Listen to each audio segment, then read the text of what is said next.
When someone gives their all to their art, to their passions, to their craft, that is the ultimate flex. I know that we are in this day and age where, especially with AI, where it's like, oh, you don't have to try too much. You can just like half-ass something and it's okay. And I think that we are now starting to see that. And there's just an appreciation for someone who is really dedicated to what they do and what they're passionate about. It just comes off differently.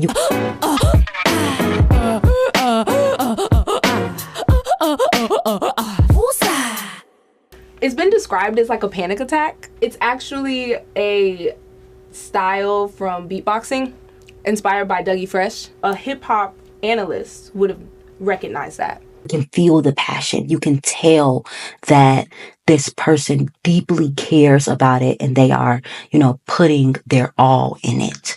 So I want to talk about how effort is the ultimate flex and how you need to invite more effort into your work and not see it as hustling. Because I know some people want to get out of this hustle culture, but how can you hustle with your heart? How can you hustle in a sacred way, in a way where you're not burning out, but you're just so passionate that you can't detach from it. You can't pull away from it because you're just loving it and enjoying it so much. That really does shine through when you're creating.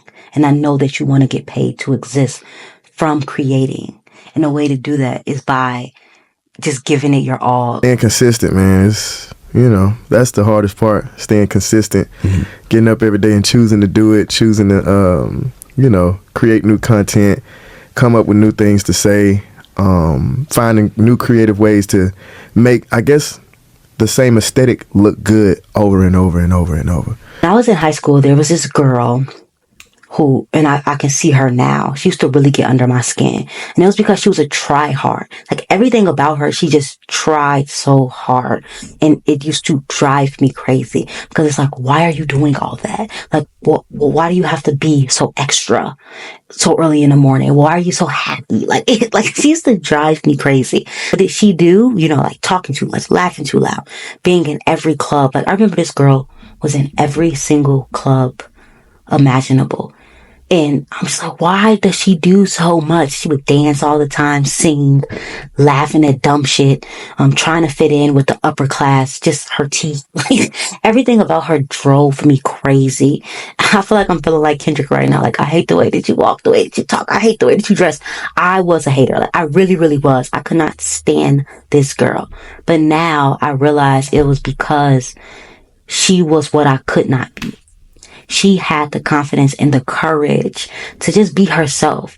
And at that point, especially in high school, I was not there yet. So anybody that was like that, I would, secretly judge them. I remember me and my friends, we would like talk shit about her in a group chat. We would talk shit about a lot of people. And it was crazy because secretly I would be going home and being her, right? But in private.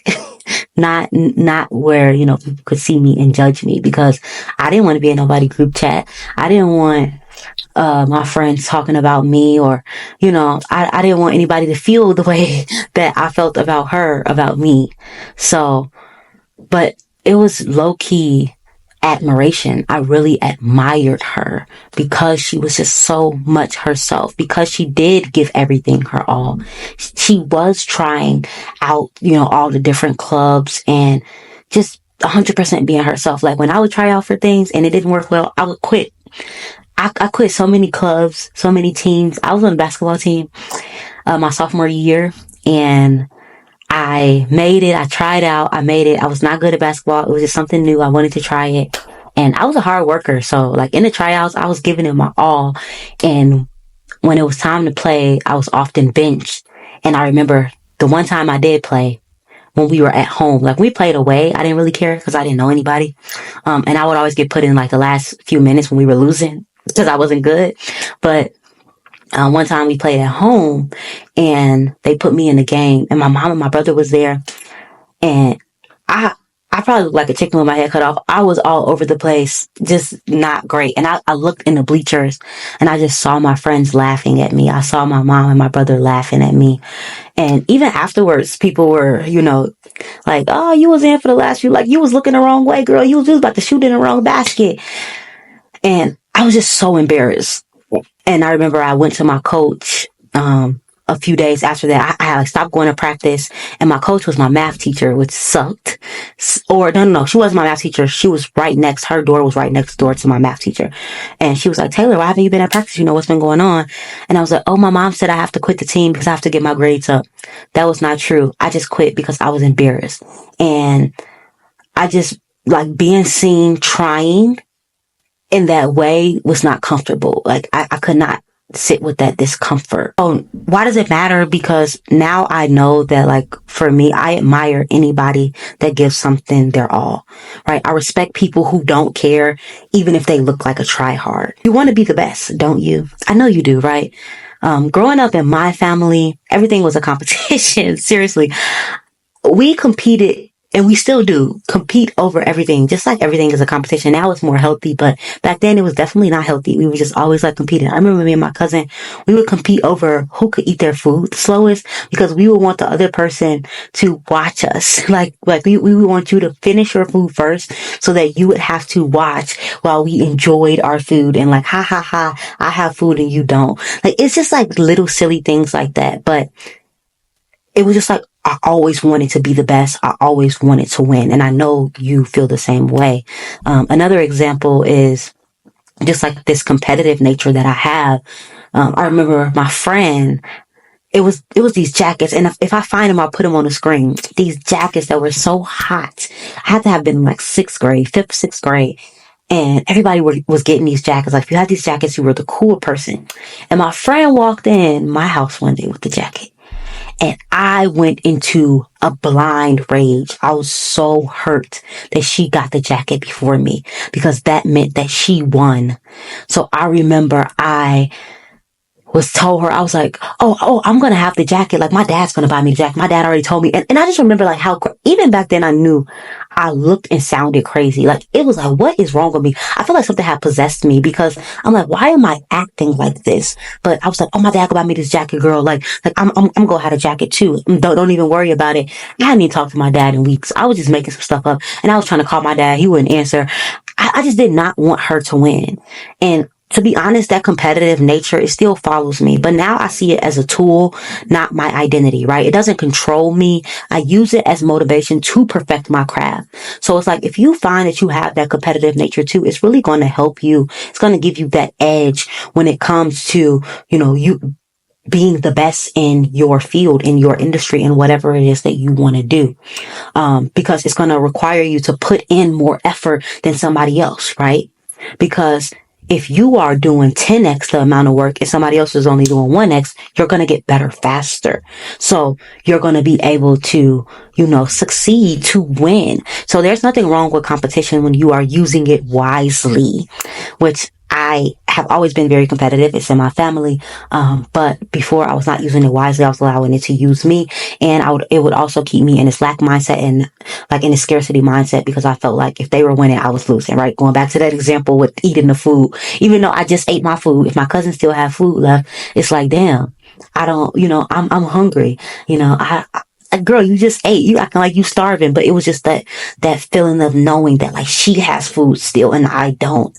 But now I see it as, somebody has something that I want. Like, it's motivation. It's inspiring. It's inspiration for me to like go out and get it, for me to put in the extra effort, for me to be like really dedicated to my craft so that I can, also be able to have that. So how people say, it's just me versus me. That's the energy that I'm on now for sure. I just really want to see how great I can become. And I know you want the same. I know you I know I'm capable of so much more than what I'm doing. I know that if I really, if I really wanted to, I could step on some necks. But you aren't doing it. So why aren't you doing it, right? Stop letting the internet lie to you. Somewhere along the line, like I was saying, The internet convinced people that success doesn't require effort. Like, you should only work 30 minutes a week. You should only post once. You'll go viral overnight. You'll get everything you want. Especially the manifestation space. You don't have to do much. All you got to do is just like dream it and believe it, and it'll come. You don't got to do anything. And you'll see all these success stories of people doing that. But what you don't see is the amount of people that don't get success from doing it because they feel like they don't have to put in any action. Not realizing that the action is stabilizing the identity that they are claiming through imagination. Not realizing that the action is like aligning them with the version of themselves that has the success that they desire. So stop letting the internet lie to you, because most of these people are selling you something. Don't believe a word that they're saying, because they'll tell you, oh, you don't got to try too hard. Oh, you don't have to do too much.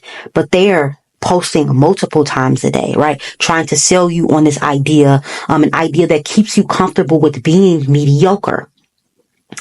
One that hits the dopamine receptors just right, making you feel good about not putting in the reps. They're like, oh, you don't got to worry about doing it because, like, as long as you show up and try a little bit, you're okay. And you hear that and you're like, okay, that sounds good. And then you get comfortable with being mediocre while they're taking off, because they're selling you on something to convince you that, where you are is okay. And you come back to their content again and again to be reassured that you don't have to try, while they try their hardest to convince you. It's crazy. Just notice it. Just notice people that's telling you don't got to do too much, soft girl life.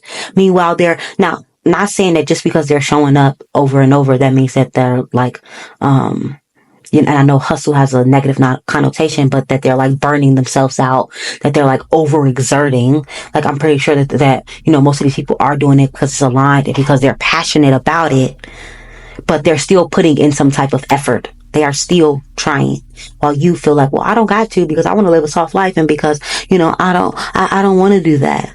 No, baby. No. Most of the so-called overnight successes you see have been grinding for years.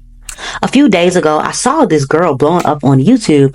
Her video was like going insane. Within a few days, she had like 750,000 views, and I was like, whoa, this girl, like, and I could feel, I could feel myself starting to, feel like, damn, like, why not? Like, why her? Not even why her, trying to take away from her success, but more so just like, just feeling pity, to throw myself a little pity party. And I felt even worse when I checked on her page and I saw that she just started posting. I'm like, what secret sauce does she have that I don't have? Like, what is it? And then I saw a comment on one of her videos, and this is not to take away from her success or anyone's success that seemingly blows up overnight, but somebody commented and it was like, I've been following you since 2021. I see the work that you've been doing. I'm so happy to like see this all, come together for you. And I was like, oh, so she's been creating for a long time. She must have just like privated some of her videos or deleted her videos, because it's only showing videos from 6 months ago. And you will be surprised at how many creators do that. Or you go to somebody's like page and you don't know that they've been in other things. And even when you think about movie stars, you find a movie star, or you find like a singer or a rapper or whatever, and it seems like they blew up overnight, but you don't know that they've been creating and putting themselves out there since they were kids, that they've been like background dancers or singers, or they've been background extras in movies, or they've had small parts, and then they got their big break. So it's like you're thinking that, oh, this person just shot up out of nowhere. All I got to do is, post a few times and then I'll be able to. Not saying that that's not possible, but most of these people have been putting in the effort. They take their craft seriously. So don't think that you don't like have to, and I don't know why you would. Like, if you truly love what you do and you care about what you do, you should be wanting to put in the effort to become the best for yourself, to perfect your craft. Success it's instant. And when it is, those people rarely last. One-hit wonders scramble to keep attention or run away from it because they never fell in love with the craft themselves.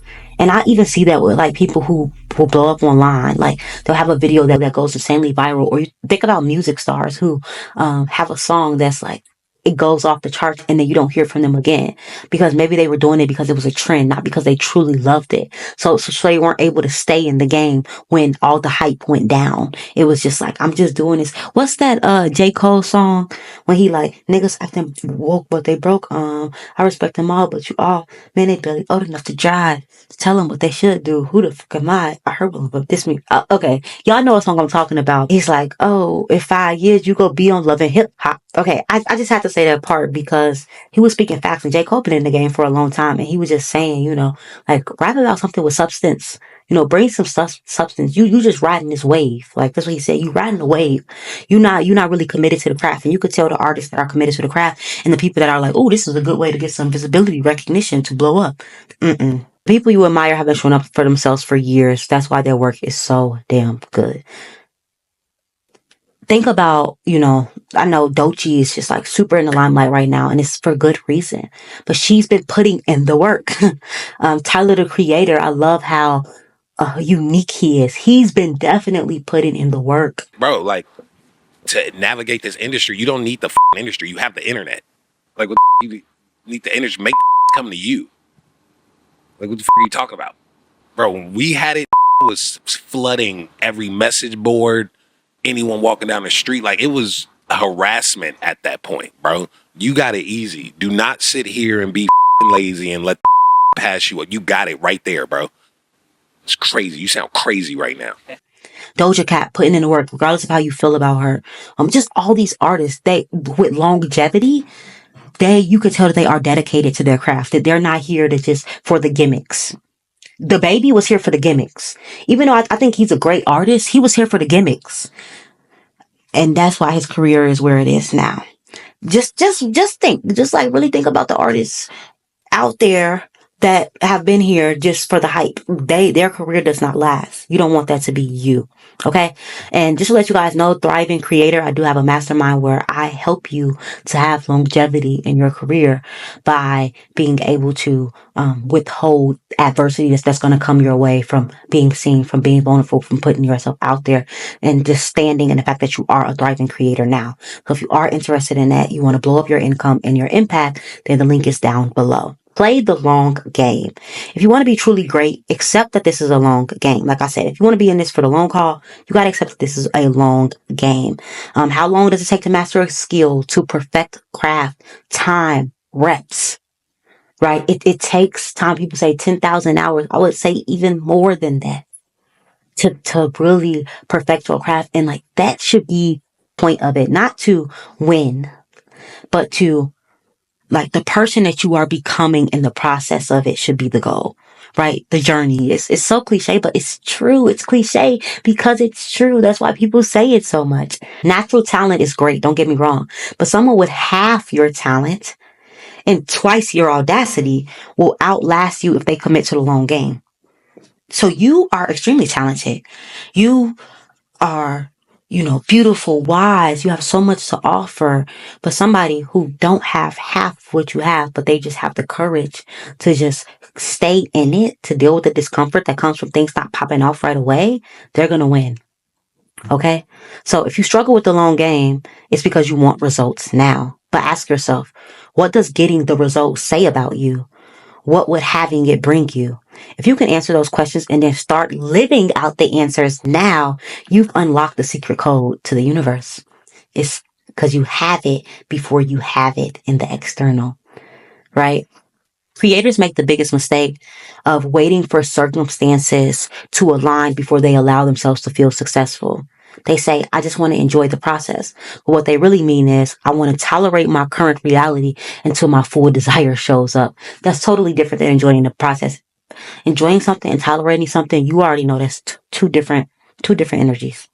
So stop tolerating your circumstances and start enjoying where you are now.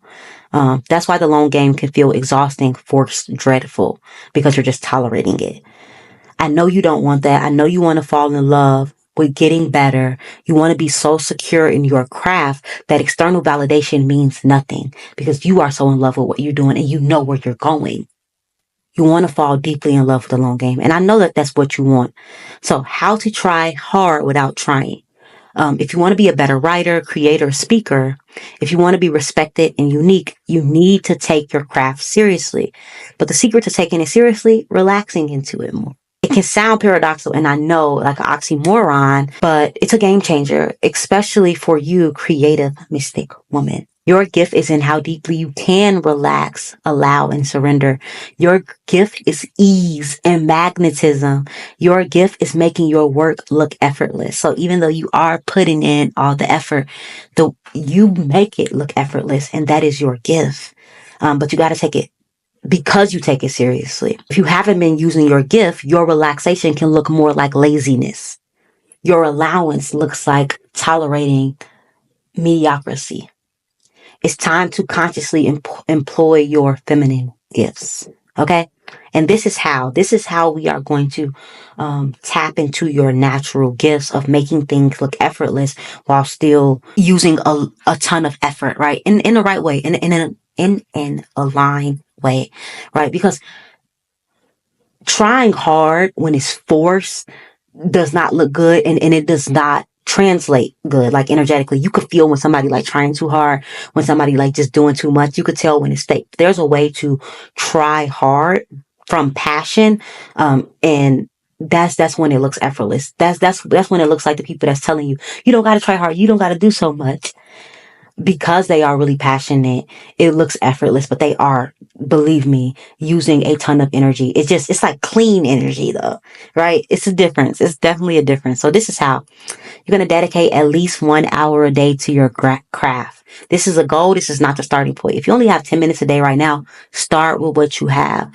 But no matter what, show up. Consistency compounds in ways you can't even imagine. So 10 minutes a day for 6 months, that's going to compound crazy. But if you can add more time, then it's going to compound even more. But just like that little bit, like 10 minutes a day for a month is so much better than you spending 2 hours a day. I mean, like 2 hours, 3 times a week. That 10 minutes a day is how you stabilize in the identity, where it's like, oh, I do this sometimes. This is who I am. That's the difference.